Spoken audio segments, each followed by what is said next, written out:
마태복음 6장 27에서 34절까지 말씀, 저 여러분이 한 절씩 교독하시겠습니다. 너희 중에 누가 염려함으로 그 키를 한 자라도 더할 수 있겠느냐?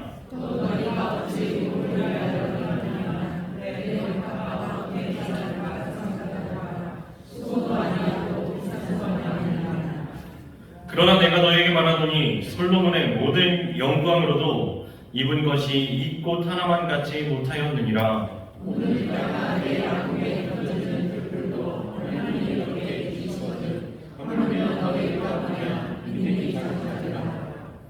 그럼 뭐 염려하여 이르기를 무엇을 먹을까, 무엇을 마실까, 무엇을 입을까 하지 말라.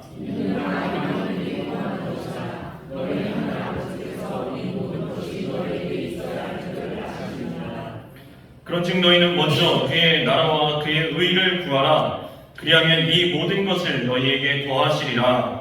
그러므로 내일을 위하여 염려하지 말라. 내일은 내일이 염려할 것이요 한날의 괴로움은 그날로 좋다니라.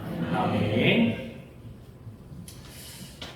네, 진짜 덥죠. 진짜 더운데 이 더위를 뚫고 주님 앞에 나오신 여러분들 주님의 이름으로 축복합니다. 하나님께서 더위를 뚫고 나오신 만큼 그만큼 더 크신 은혜 베풀어 주실 줄로 믿습니다. 한 달 전에, 정확하게 한 달 전의 일입니다. 제가 그때 청년부 여름 수련회를 딱 일주일 정도 남겨놓고 있을 때의 일입니다. 저희 아이가 어린이집을 다니는데 어린이집에서 수족구라는 병이 유행을 한다는 겁니다. 수족구라는 병 아시나요? 저는 제가 아이를 키우기 전까지는 관심도 없었고 이게 무슨 병인지도 전혀 몰랐어요. 근데 이게 뉴스에도 나올 정도로 수족구가 전국적으로 대유행을 하는 겁니다. 그리고 야, 이 수족구가 도대체 뭐냐? 하는데 어린이집에서 알람이 계속 오는 거예요. 이 어린이집에서 지금 수족구가 1명, 2명, 3명이랑 막 확진하고 있는 상황입니다. 그래서 이 수족구라는 게 수, 손, 조, 발, 구, 입입니다. 여기에 수포가 막 생겨가지고 터져 나가는 그런 병이에요. 되게 심각하구나. 그래서 저희 아이를 어린이집에 보내지 않기 시작했습니다.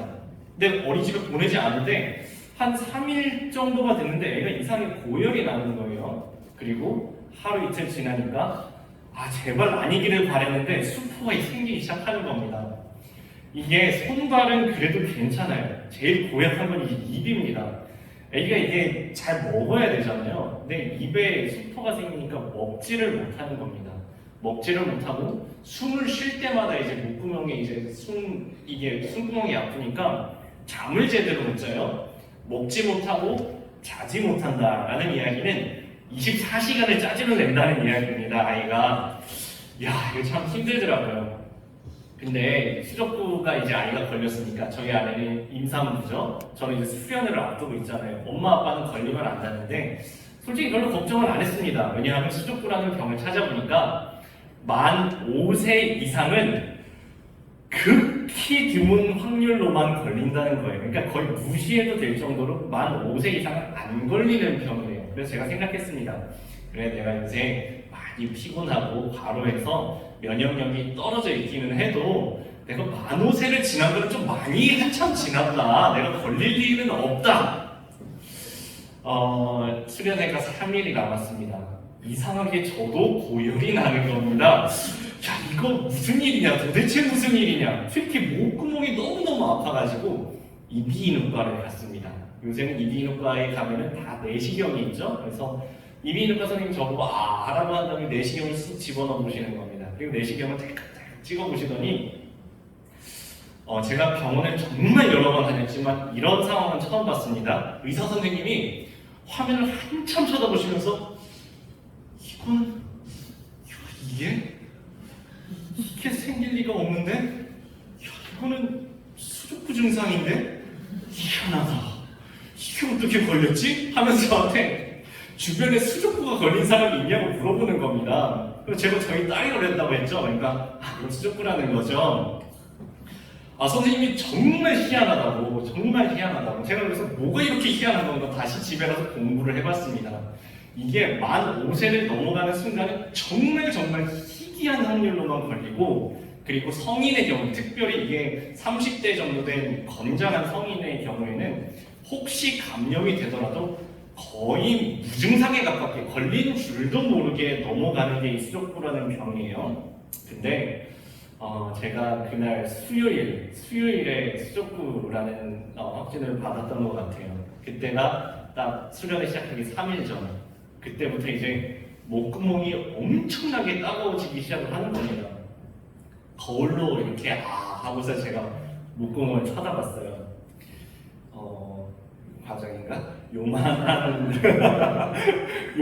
하얀색 수포가 눈에 보이는 것만 4개인 거예요. 그래갖고 목구멍이 그냥 이게 다다다다 꽉 차 있더라고요. 야, 큰일이다. 목소리가 안 나오는 거예요. 저도 이제 숨 쉴 때마다 아프고 그러더니 한 토요일쯤 되니까 주일날 출발해야 되는데 손에 이제 수포가 올라오기 시작하는 겁니다. 야, 이거 어떡하냐? 목 아픈 걸 어떻게 안 아픈 척하고 어떻게 수련회라도 해보겠는데 이거는 누가 봐도 병자예요. 그래서 주변에 함께 사무실에 계신 분들이 다 저에게 이러시는 겁니다. 조 목사님, 이번 수련회는 가지 말아야겠습니다. 아니, 청년부 담당이 전데 제가 가면 누가 갑니까? 제가 그래서 이거 어떡하지? 그래도 한 가지, 나는 정말 희귀 케이스로 걸린 거지 제가 데리고 가는 사람들은 다 청년들이잖아요. 그래, 다른 사람들에게 걸릴 일은 없겠다. 제가 믿음으로 출발을 했습니다. 지난번 이야기하는 말인데 아무도 저 때문에 걸리지는 않았습니다. 정말 감사하게도 아무도 저 때문에 걸리지는 않았습니다. 근데 그때는 어쨌든 제가 목소리가 안 나오는 상황이니까요. 그때 그 수련회 직전에 제가 수요일에 설교할 때 목소리 제대로 안 나왔던 거 아마 기억하실 겁니다. 기도회도 인도할 수가 없고 설교를 5분만 해도 목이 찢어지는 것 같더라고요. 밥을 제대로 먹을 수가 없었어요. 이게 저도 손발엔 어떻게든 괜찮겠는데 밥을 먹는, 사실 수련회 때 같이 밥도 먹고 간식도 먹고 밤늦게 야식도 먹고 해야 되잖아요. 같이 지내려면 정말 걱정이 태산인 상태로 주일날에 수련회에 출발을 했습니다. 어떻게 첫날에 지냈는지 모르겠어요. 진짜 아픈데 진짜 아팠거든요. 근데 아픈 티를 이만큼도 내지 않으려고 노력을 하면서 첫날을 진짜 은혜 가운데 어떻게 보냈습니다. 둘째 날이 됐어요. 둘째 날도 여전히 아픕니다. 아픈데 조금 그래도 나은 것 같아요. 근데 여전히 아픈 그 몸으로 한 점심때까지 수련회를 잘 지내고 있는데 점심쯤에 저희 아내에게서 이런 연락이 오는 겁니다. 그날이 산부인과 검진하는 날이었어요. 아시죠? 아이가 막달 때쯤 되면은 자연히 머리를 밑으로 이제 나갈 준비를 해야 되니까 머리를 밑으로 하고 있는데 지금까지 항상 초음파 볼 때마다 여지없이 머리를 아래로 잘 정위치를 하고 있었습니다. 그런데 그날 초음파를 해보니까 애가 돌아서 앉아 있다는 겁니다. 이야, 이 녀석이 네, 지금 와서 이제 웃을 수 있는 이야기예요. 그때는 전 심각했습니다. 야, 큰일 났다. 어떡하지? 요새는 물론 저도 이게 머리로는 알고 있어요. 뭘 알고 있냐 하면은 첫째로는 아이가 이제 한 2달, 출산이 2달 남았어도 간혹 다시 돌아서 제 위치로 돌아오기도 한다는 거 저도 머리로는 알고 있어요. 근데 저희 아이 이야기가 되니까 마음이 덜컥 내려가는 겁니다. 큰일 났다. 두 번째는 제가 또 옷을 이런 걸 주워 들었어요. 뭘 주워 들었냐 하면은 요새는 손기술들이 좋아서 산부인과에서 이렇게 손을 이렇게 돌리는 사람이 있다면서요. 저도 본 적은 없는데 그런 사람이 있다고 듣기는 들었습니다. 그래서 제가 누구한테 물어봤어요. 요새는 이렇게 돌리면 된다면서요. 그렇게 말을 하니까 그분이 이러시는 거예요.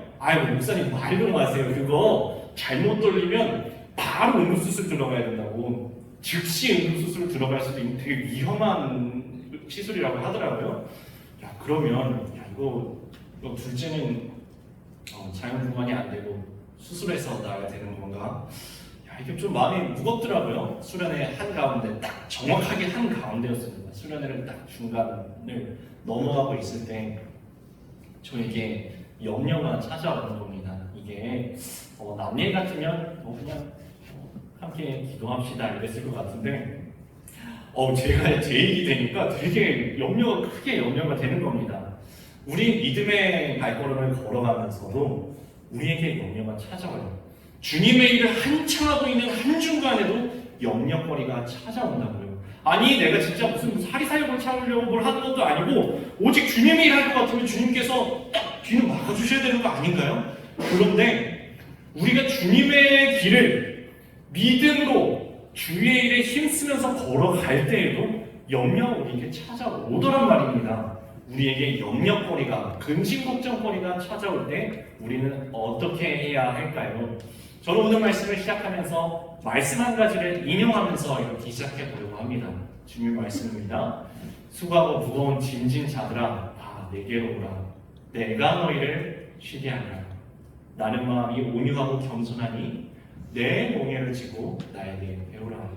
그리하면 너희가 쉼을 얻으리니 이는 내 멍에는 쉽고 내 짐은 가벼움이라 하시니라. 아멘이십니까? 자, 오늘 첫 번째 말씀으로 들어가겠습니다. 27절 말씀인데요. 27절 함께 읽어보겠습니다. 너희 중에 누가 염려함으로 그 키를 한 자라도 더할 수 있겠느냐? 있겠느냐? 주님께서 지금 물어보시는 거예요. 우리에게 물어보고 계시는 거예요. 야, 너네 마음속에 염려가 생기지? 주님 물어보시는 거예요. 근데 소용이 있냐? 잘 보세요. 소용이 있냐고 물어보시는 거예요. 이 키를 물어보시는데, 키 이야기하면 또 억울하신 분들 계시죠? 주님께서 이 키를 이야기하시는데, 요 키라고 번역되어 있는 이 단어가 사실 원어는 두 가지로 해석이 될 수가 있어요. 하나는 여기 해석된 대로 키, 또 다른 하나의 해석은 수명입니다.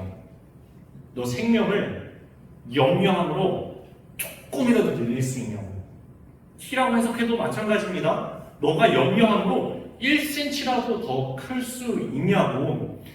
참 주님도 무심하시지. 차라리 너 염려함으로 살을 1kg라도 뺄 수 있냐라고 물어보셨으면 차라리 대답할 거리가 이만큼 있을 것도 같은데, 염려한다고 키가 크진 않죠. 그리고 염려한다고 진실로 저희가 저희 수명을 단 한순간이라도 늘릴 수가 없습니다. 염려가 소용이 있나요? 대부분의 경우에 염려가 아무런 소용이 없을 뿐더러 오히려 염려, 근심, 걱정에 쌓여 있으면 시야가 좁아져서 할 수 있는 것도 더 망치고 안 하던 실수도 더 하고 괜히 상황을 더 악화시킬 때가 더 많다는 거 우리도 사실은 잘 아실 겁니다. 주님께서 그것을 콕 집어서 얘기하시는 거예요. 너네 염려 많지. 근데 염려에서 소용이 있냐? 소용도 없으면서 왜 염려를 하느냐? 근데 이게 주님께서 너 염려 아무 소용도 없지? 그 염려하지 마 이렇게 이야기하는, 왜 병원에서 우리가 스트레스 많이 받아가지고 위험이 생겨가지고 가면 의사 선생님이 스트레스 받지 마세요 하는데 그동안에 더 스트레스인 것처럼 주님께서 지금 우리 놀리겠다는 얘기가 아니고 그렇게 말씀하시는 걸까요? 사실은 여기서 이렇게 말씀하시는 거예요. 사람이 염려함으로 키를 조금이라도 늘릴 수 없고 사람이 염려함으로 수명을 한순간도 늘릴 수 없는 것처럼 사람은 자기가 아무리 잘난 것 같아도 아무리 과학기술이 발전한 것 같아도 아무리 사람의 지식이 늘어난 것 같아도 능력치가 많아진 것 같을지라도 사실은 우리 생사화복을 주관하시는 분이 오직 창조주 하나님이시라는 그 진실은 역사가 시작된 이후로부터 지금까지, 아니 앞으로도 변함없을 것이라는 것입니다. 하나님께서 생명의 주관자시라는 거예요. 하나님께서 우리 삶의 주인이시라는 거예요. 그래서 우리가 염려하는 것이 아무 소용이 없고 오직 주님 의지하는 수밖에 없다라는 것을 주님께서는 우리에게 말씀하여 주고 계시는 것입니다. 이 말씀이 이렇게 연결됩니다. 28절 9절 말씀입니다. 또 너희가 어찌 의복을 위하여 염려하느냐? 들의 백합화가 어떻게 자라는가 생각하여 보라. 수고도 아니하고 길쌈도 아니하느니라. 그러나 내가 너희에게 말하노니 솔로몬의 모든 영광으로도 입은 것이 이 꽃 하나만 갖지 못하였느니라. 주님께서 염려에 대해서 이야기를 하시니까 이 주변에 있는 사람들이 좀 마음이 좀 굳어져 있었나 봐요. 자꾸 주님께서 주변을 보시니까 꽃이 있네. 꽃 좀 봐봐. 이 백합화를 한번 봐봐. 드레핀 백합화 한번 봐봐. 너네가 생각했을 때 세상에서 역사상 가장 성공한 사람 한번 떠올려볼래? 그 사람 누구지? 솔로몬입니다. 전무후무한 성공한 사람은 솔로몬이에요. 그 당시에 솔로몬의 부를 현재 가치로 환산해 보면 현재 우리가 생각하는 그 어떤 재벌도 그 정도 수준의 부를 쌓지 못했습니다. 솔로몬의 지혜는 성경에 기록되기를 전무후무한 지혜라고 했습니다. 인간이 이룩할 수 있는 그 어떤 성공보다도 더 큰 성공을 이룬 솔로몬이 입은 옷이니 얼마나 좋은 옷을 입었겠습니까? 그런데 주님의 시선으로 보셨을 때 그 솔로몬의 옷보다 이 드레핀 백합화 꽃이 훨씬 아름답다라는 것이에요. 저는 또 이렇게 또 그 성경 보면서 괜히 이렇게 갸웃하는 게 있어가지고 솔로몬의 입은 옷이 더 예뻤을 것 같은데 하는 생각이 들었습니다. 여러분 생각은 어떠세요? 되게 비싼 옷이었을 거거든요. 솔로몬의 옷이 더 예뻤을 것 같은데 근데 주님 시선으로는 최소한 이렇다는 거예요. 주님 보시기에는 아니야, 솔로몬이 입은 것보다 이 백합화가 더 예뻐. 왜 그럴까? 그냥 제가 한번 생각해봤어요. 솔로몬의 입은 옷 지금 안 남아있죠. 사람이 아무리 옷을 잘 만들어봤자 그 옷의 아름다움이 조금 있으면 색이 바라고 헤어지고 10년, 50년, 100년, 1000년이 지나면 사라져버리는 아름다움이에요. 그런데 지금도 우리는 들에 가면 백합화를 찾아볼 수가 있어요. 이 백합화는 생명이란 말이에요. 생명이 또 다른 생명을 낳고 그 생명이 또 다른 생명을 낳고 1000년이 지나고 2000년이 지나도 그 백합화의 아름다움은 여전히 살아있단 말이에요. 우리가 지금 과학기술이 아무리 발전했다 그래도 아무리 예쁜 그림을 그리고 예쁜 사진을 찍어놓고 예쁜 조화를 만들지언정 생명을 아직까지 창조하지 못합니다. 이게 하나님의 영역이란 말이에요. 하나님께서 창조하신 아름다움을 이것을 이야기하고 있는 것입니다. 사람이 잘나봤자 창조주 되신 하나님의 영역에 우리는 손 하나도 담글 수가 없다고.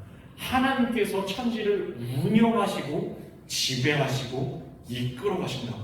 사람이 능력이 뛰어나서 지혜가 있어서 힘이 세고 권력이 높아서 부유해서 할 수 있는 것이 아니라 그 솔로몬도 영역을 이길 수가 없었고 오직 창조주 하나님께서 역사의 주관자 되신 하나님께서 알파와 오메가가 되시는 그분이 시작하시는 또한 완성하신다는 말씀을 이야기하고 있는 것 같습니다. 그러고 보니 그래요. 저는 이 28구절을 보면서 그래, 하나님이 해주시면 사람이 아무리 뛰어난 사람이 팔팔거리면서 하는 것보다 하나님이 손가락 하나 탁 까딱해 주시는 게 훨씬 큰 일이지, 훨씬 대단한 일을 해주시는 거지 라는 생각을 하면서 저희 군대에서의 이 생각이 났어요. 때는 저의 완전 만년병장이었을 때입니다. 전역을 이제 한두 달 남겨놓고 있어요. 조금 있으면 이제 만년휴가 나갈 그 시기였습니다. 2010년 1월이었던 걸로 저는 기억을 하는데요. 2010년 1월에 중부지방에 엄청난 폭설이 왔습니다. 엄청난 폭설이 왔습니다. 그때 만년병장도 예외 없이 제설 작업에 투입이 됐습니다. 제가 투덜투덜거려서 말년병장인데 나 말년병장인데 말년병장이라고 빠질 수 있을 정도의 폭설이 아니었어요. 정말 너무 큰 폭설이 와서 전역을 앞둔 전까지는 다 제설 작업에 투입이 됐습니다. 참고로 저는 미군 부대에 있었고요. 미군 부대에는 경내가 엄청나게 넓습니다. 이제 넉가래 아시죠? 넉가래를 쭉 밀고 있었습니다. 한참을 밀고 있는데 도무지 그치지 않을 것 같던 그 폭설이 어느 순간 그치는 겁니다. 그치고서 저 멀리서 붕 하는 소리가 들렸습니다. 무슨 소리였을까요? 제설차가 오는 겁니다. 미국은 그 장비들이 좋아가지고 엄청나게 큰 제설차가 쫙 오는 거예요.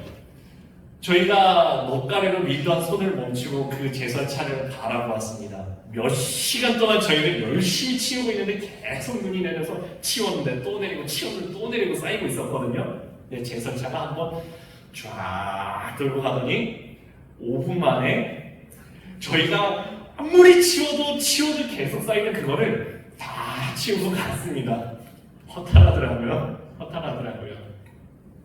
이것이 하나님께서 일하시는 앞에서 왈왈거리면서 나는 능력 있어, 나는 제설의 달인이야, 아이고 내가 짬이 몇 개인데 내가 전역할 때까지 전역 앞 지금 말년 병장 될 때까지 제설을 한두 번 해본 줄 알아? 야, 제설은 이렇게 하는 거야. 아무 소용이 없더라고요. 제설차 한번 쫙 지나가고 나니까 그냥 청소가 끝나버렸습니다. 하나님이 일하시는 것이 이렇습니다. 우리가 염려하고 머리를 싸매고 지혜를 쥐어짜고 능력으로 권력으로 부유함으로 아무리 세상에서 역사상으로 가장 대단한 것을 하는 것 같지만 주님께서 말씀 한마디 하시면 그 어떤 사람으로도 할 수 없는 일을 주님께서 하시더라는 말입니다. 30절 말씀입니다. 오늘 있다가 내일 아궁이에 던져지는 들풀도 하나님이 이렇게 입히시거든 하물며 너희일까 보냐 믿음이 작은 자들아. 저는 또 이렇게 또 성경을 고지고대로 막 읽질 않아가지고 또 이렇게 한번 또 이렇게 생각을 해봤어요. 하나님이 입히신다고 하는데 주님 그럼 하물며 너희들일까 보냐 하면은 주님께서 이 단추도 채워주시나 이렇게 보면은 하나님께서 단추까지 채워주시는 거예요. 지퍼도 올려주시고요. 그건 아니죠. 제가 아까 그 제설차 얘기 다시 해볼게요. 제설차가 다 밀고 갔는데 저희가 한숨 탁 하고 야 저기 들어가야겠다 하고 하는데 제설차가 큰 길은 다 밀어줬는데 계단은 안 해주더라고요. 계단은 해야겠다고 해서 계단은 안 했던 기억이 납니다. 하나님께서 큰 그림은 다 그려주셔요. 하나님께서 우리 삶에 큰 그림은 그려주시고 하나님께서 방향을 설정해 주시고요. 하나님께서 인도하여서 끌어가신다고요. 근데 그렇다고 해서 우리는 손 놓고 하나님 다 하시는데 우리는 아무것도 하지 말고 그냥 가만히 있자, 이게 아니라는 거예요. 하나님께서 우리에게 또 맡겨주시는 사명이 있어요. 너희는 가서 보내셔서 우리 각자에게 맡겨주신 그 자리에서 사명 감당을 또한 해야 합니다. 그런데 우리가 발발거리면서 이거 하는 거 가지고 내가 이만큼이나 했어, 내가 이걸 했어, 내가 염려함으로, 내가 능력으로, 나의 숙련됨으로, 나의 능력으로, 노력으로 이만큼을 했어 라고 자랑할 수 있는 것이 아니라 이 내일은 아궁 속에 던져지는 이 들풀도 하나님이 입혀주시는 것처럼 믿음이 작은 자들아 너희들도 하나님이 입혀주시는 거야. 이 말씀은 무슨 말씀입니까? 우리가 주님 앞에 늘 이렇게 기도하는 것처럼 오늘날 우리에게 일용할 양식을 주시옵고라고 기도하는 것처럼 우리 생명은 사실 하나님께 달렸다는 거예요. 우리를 먹이시고 입히시는 것이 하나님이시라고요. 내가 내 능력으로, 내 노력으로 창고를 가득 채운다 한들 아까 그랬죠? 수명을 조금 더 드릴 수가 없다. 만약에 오늘 밤에 주님께서 우리 부르시면 다 놔두고 주님 앞에 올라가야 하는 우리, 주님께서 붙잡아 주시지 않으면 한순간도 살아갈 수 없는 저희들, 우리가 붙잡아야 할 것들이 다른 어떤 것이 아니라 오직 주님 붙잡고 살아가는 것이 우리 믿음의 발걸음인 것이지 염려하고 근심하며 살아가는 것이 우리들의 삶이 아니라는 말씀입니다. 31, 32절 말씀입니다. 그러므로 염려하여 이르기를 무엇을 먹을까, 무엇을 마실까, 무엇을 입을까 하지 말라. 이는 다 이방인들이 구하는 것이라. 너희 하늘아버지께서 이 모든 것이 너희에게 있어야 할 줄을 아시느니라. 하나님이 아신다고 말씀하십니다. 우리가 구하기 전에 우리에게 필요한 것이 무엇인지 우리보다도 더 잘 아신다고요. 우리가 기도하기 전에도, 우리가 구하기 전에 이미 우리에게 필요한 것이 무엇인지를 우리보다도 더 잘 아신다고요. 사실 우리는 내일 일을 잘 몰라요. 내일 일을 잘 몰라요. 그래서 우리는 요게 필요하다고 생각했는데 막상 내일이 되면 이게 필요 없었네? 그리고 오늘 우리는 이거 필요 없으니까 버려. 내일이 되면은 그거 버리지 말걸. 이게 우리라니까요. 그래서 우리는 오늘 되게 간절히 구해요. 주님 이거 꼭 주셔야 됩니다. 근데 내일 지나고 보면 그거 안 주셔도 되는 거였구나. 그리고 우리는 이건 필요 없으니까 구하지도 않아요. 근데 내일 막상 되면 이게 필요한 거였구나. 내일 일을 모르는 우리는 사실은 우리에게 진짜 필요한 게 뭔지도 잘 모른다고요. 우리에게 진짜 필요한 것이 뭔지도 우리는 잘 모른다고요. 그런데 주님은 아신다고요. 우리에게 필요한 것이 무엇인지, 진짜 필요한 것이 무엇인지, 우리가 진짜 걸어가야 할 길이 무엇이며 거기에서 무엇을 채워주어야 하는지 하나님께서 아신다고요. 그래서 우리는 믿음으로 이렇게 고백하는 것입니다. 우리가 믿고 또한 의지하는 것은 우리들의 모든 형편을 잘 아시는 그분께서, 주님께서 늘 돌보아 주시며 늘 보호해 주실 것을 우리는 확실히 안다고요. 주님께서 합력하여 선을 이루신다고요. 에베소서 3장 20절에서 21절은 우리에게 이렇게 말씀합니다. 우리 가운데서 역사하시는 능력대로 우리가 구하거나 생각하는 모든 것에 더 넘치도록 능히 하실 이에게 교회 안에서와 그리스도 예수 안에서 영광이 되도록 영원무궁하기를 원하노라. 아멘. 이 무슨 말씀입니까? 우리는 요만큼 기도한다는 거예요. 요만큼 생각한다는 거예요. 하나님 요만큼 해주세요. 그런데 우리는 요만한 그림을 그리지만 하나님은 지구보다, 아니 우주만큼 큰 그림을 그리시는 그분께서 우리가 기도하는 것보다 생각하는 것보다 더 넘치도록 이루시는 분이 하나님이시라는 말씀입니다. 그러므로 주님께서는 이렇게 말씀하십니다. 33절 말씀입니다. 그러는즉 너희는 먼저 그의 나라와 그의 의를 구하라. 그리하면 이 모든 것을 너희에게 더하시리라. 그래서 주님께서는 우리에게 지금 관심사를 돌리라고 하시는 거예요. 그 영역거리 자꾸 쳐다보고 붙들고 영리하고 앉아있지 말고 우리가 바라볼 것은 그의 나라와 그의 의를 구하라. 그의 나라와 그의 의를 구하라. 그렇게 하면 비록 우리가 부족할지라도 이 모든 것을 너희에게 더하시리라. 우리가 주님 뜻대로 사명 감당하며 나아가실 때 완성은 주님께서 하신다는 거예요. 빌립보서 1장 6절 말씀입니다. 너희 안에서 착한 일을 시작하시니가 그리스도 예수의 날까지 이루실 줄을 우리는 확신하노라. 처음과 나중 되신 주님께서, 알파와 오메가 되신 주님께서 우리 가운데 선한 일을 시작하셨으니 그분께서 그리스도의 날까지, 세상 끝날까지 결국은 완성하신다는 말씀입니다. 이제 오늘 말씀의 결론으로 넘어갑니다. 마지막 절 34절 말씀입니다. 그러므로 내일 일을 위하여 염려하지 말라. 내일 일은 내일이 염려할 것이요 한날의 괴로움은 그날로 족하니라. 이것이 저의 개인적으로 최근에 나름의 신앙적인 씨름 끝에 얻은 새삼스러운 깨달음입니다.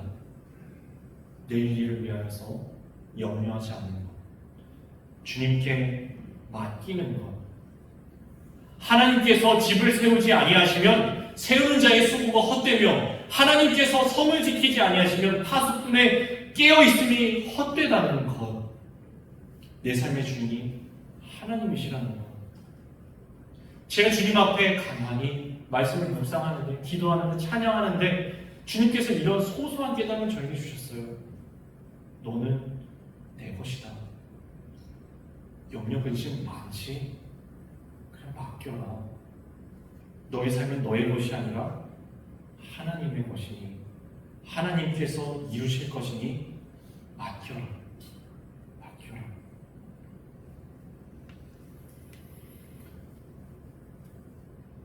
사실 이렇게 말은 쉽지, 어렸을 때부터 들었던 정말 새삼스럽지도 않은 깨달음인데요. 저에게 마음속에 갑자기 그냥 이런 생각이 드는 거예요.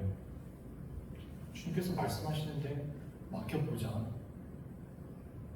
주님께서 염려하지 말라 하시니까 염려하지 말아보자. 순종하는 마음으로 그냥 주님께 맡겨보자. 주님께서 돌봐주시겠다는데, 인도해 주시겠다는데, 그리스도의 날까지 완성해 주시겠다는데, 비록 나의 믿음은 겨자씨만큼 작은 믿음이지만 그냥 그렇게 한번 믿고 살아보자. 믿고 맡기기로 결심했습니다. 제가 아까 처음에 이야기했던 그 이야기의 결론을 말씀드리겠습니다. 그때 초음파를 보고서 2주 뒤에 다시 산부인과로 오래요. 제가 그 처음 뒤집어져 있었다는 이야기를 들었을 때는 수련을 해서 같이 가지 못했는데 2주 뒤에는 어떻게 짬을 내서 같이 산부인과에 갔습니다. 초음파를 이렇게 보는데 어땠을 것 같으세요? 아이가 정이치로 돌아왔습니다. 아이가 정이치로 돌아갔어요. 엊그제 다시 한번 봤는데 여전히 정이치로 잘 있다고 합니다. 저는 그때 감격이었습니다. 왜냐하면 아이가 정이치로 돌아간 그 자체도 감격이었는데요. 저로서는 그냥 이것이 믿음에 대한, 제가 맡기기로 한 것에 대한, 하나님께서 맡기기라고 하셨으니 맡기는 것에, 염려하지 말라고 하시니 염려하지 않기로 결심한 것에 대한 주님의 응답이라고 저는 생각이 들었기 때문입니다. 제가 지금 이 자리에서 이 염려하지 말라라는 제목으로 여러분 앞에 설교한다고 해서 제가 이 염려를 다 이겨낸 건 절대 아닙니다. 제가 이 말씀을 다 깨달은 것도 아니고요. 이걸 다 실천하고 이것을 저희 믿음으로 다 완성한 것은 아니에요. 제가 이런 생각을 했어요.